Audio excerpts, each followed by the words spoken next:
everybody. Today's lesson for reading is going to be all about predicting outcomes, making inferences, and building our vocabulary, which ultimately will lead to increased and enhanced comprehension skills. Our picture today is of a dog driving a truck, and on the truck it says Buster's Bakery. And it looks like he has some bread in his truck. Looks like he's driving uphill. See some birds and a big city in the background.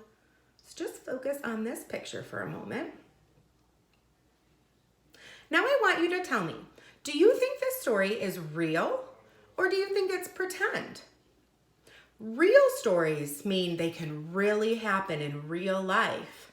We can see it if we go on the street. Is this something that we would see?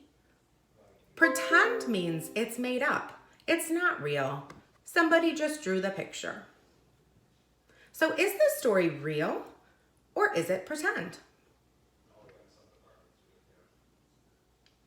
How do you know? How do you know if it's real or pretend? If you guessed pretend, you're absolutely right. I know that this story is pretend. It can't really happen because if you look at the dog really close, he's driving the car. Can puppies and dogs drive cars? No, they can't. So I know this story is pretend. And a pretend story is also called fiction. A fiction story is a made-up pretend story that can't really happen in real life. The next skill we're going to work on is some predicting. What do you think the birds are going to do? What will they do? What are they trying to do? Take a look at those birds. What are they going to do? I am going to use my brain and think about what I already know about birds. I already know that birds like bread. They like to eat bread. So I'm using those skills that I already know to decide what they're going to do next.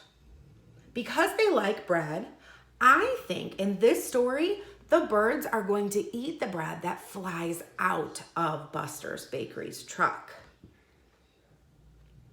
Now I want you to think about 3 words that describe the bread. 3 words, 3 descriptive words. What that means is when we describe something, we're telling about it.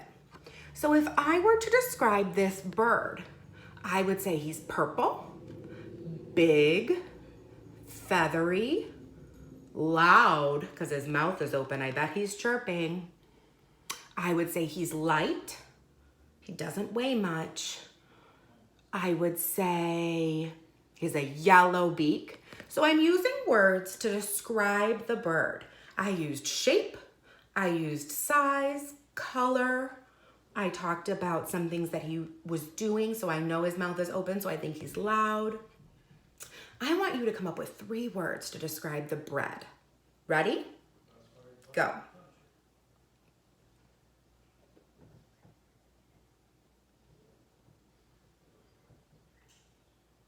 Some of my words to describe the bread, one of them, it's long.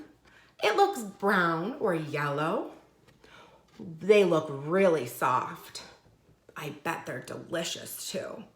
Those are some words to describe the bread. If you thought of any others, leave a comment below. I'd be happy to hear those and share those with others. The next skill we're going to work on is making connections. Why is there bread on the ground? Why is there bread on the ground? So if you're looking at this picture, what do you see? How did the bread get to the ground? Why did that happen? Think about what the dog is doing, what Buster is doing, and think about how did that bread get on the ground? I can think of 2 things actually. And if you thought of these 2, that's great. I know that Buster is driving his car uphill. and it looks like some bread is falling out. So I think that the bread got on the ground because the truck is driving uphill and it's falling out of the truck.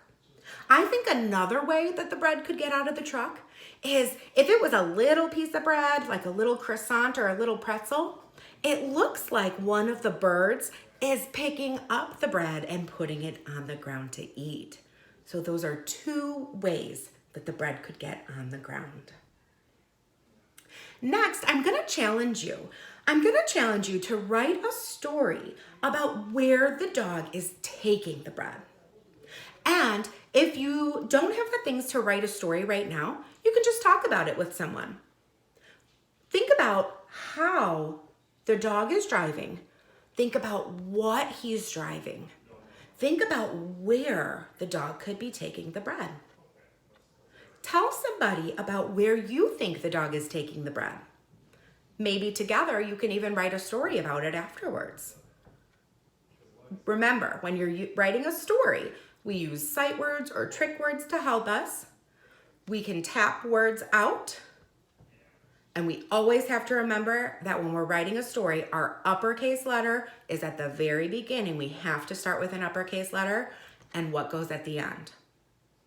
You got it. If it's a telling sentence, it's a period. Thanks, everybody. I hope you have a great day.